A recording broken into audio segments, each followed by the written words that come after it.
All right, now we're going to talk about all the wonderful uses for a therapy ball. First, we're going to go over using a ball for a chair. We have 3 examples here. Grace here on the yellow ball, this is actually the perfect size. Sit up nice and straight for me, Grace.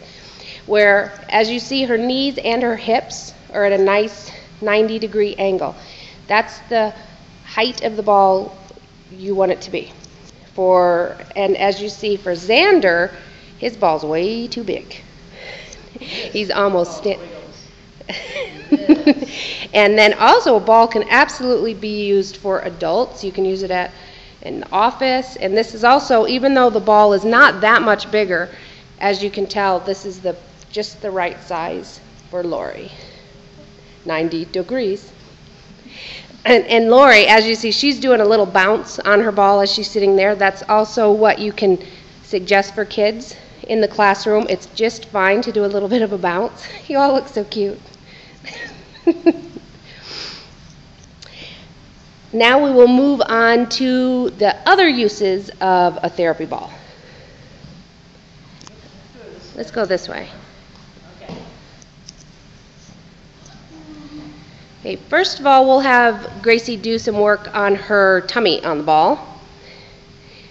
You can help her out by just gently, it's called floppy on the ball, where her body is just nice and loose and relaxed. And Lori's giving a little bit of pressure to make her bounce. Also, that's giving her deep pressure touch.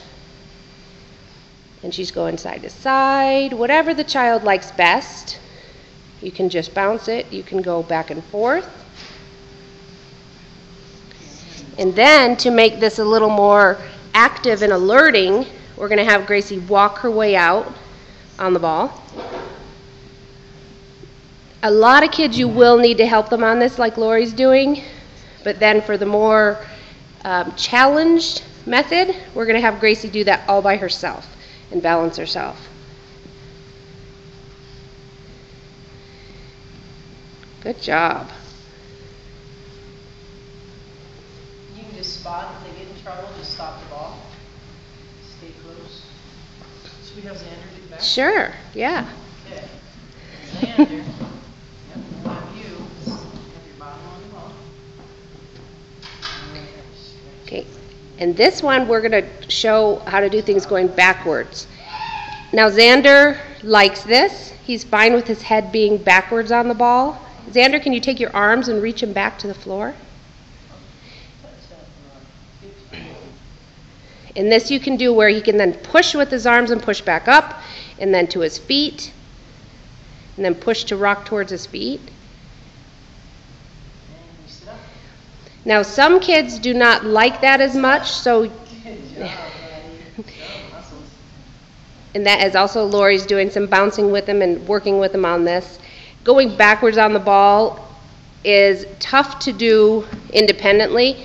I'm going to have Lori help Gracie get in that same position and rock back and forth. Once she's stable, she'll be able to do that on her own. It's a ball a little too, there you go.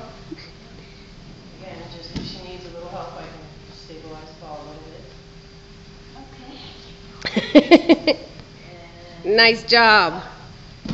And then all right, and one other way to use the ball that kids love is having the child, they can either lay on the floor, laying on their stomach or on their back. Maybe Xander, could you lay on your stomach on the floor? Not on the ball, just lay on the floor. All right. And then you're going to lay your head. Can you lay your head? Is it okay if you lay it on the floor? Would that bother you? Okay. And then Lori's firmly rolling the ball over his body. And if he puts his arms out, reach him out to the side like an airplane, and then you can roll the ball on the arms too. And you can provide more pressure than Lori's applying if you want. Some kids really like the pressure. And then Gracie, could you lay on your back on the floor?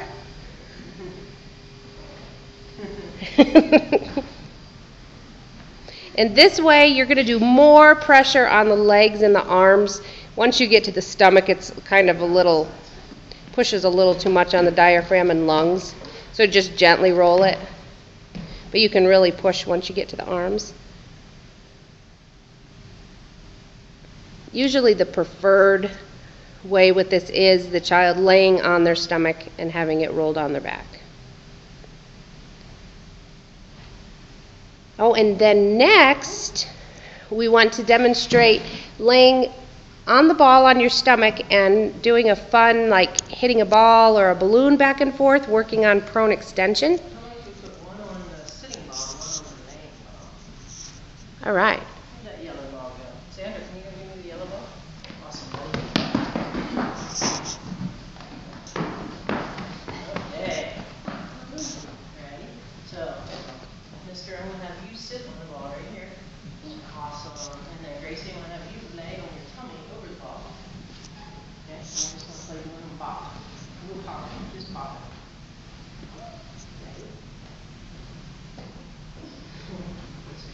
And try to really reach your arms out, Gracie.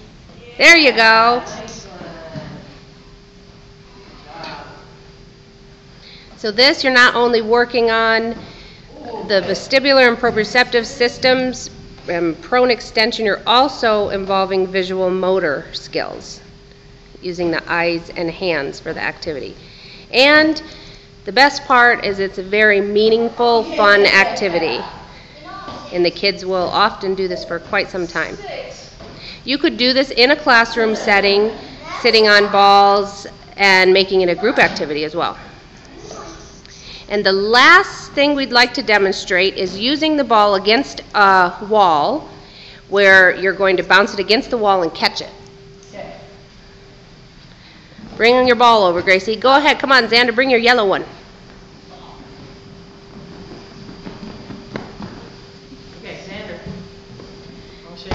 Gracie, you know how to do this one. Your brothers did this at home a lot. Oh, Jacob? Yeah. Okay, ready? So, catch. And this, the ball being nice and heavy, and when they catch it, they're getting the extra proprioception. And once again, it's also a great visual motor activity.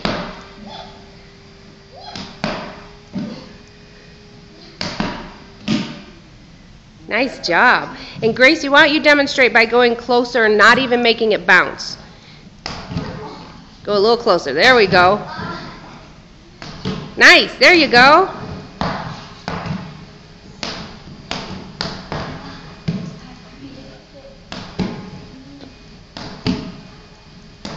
Excellent.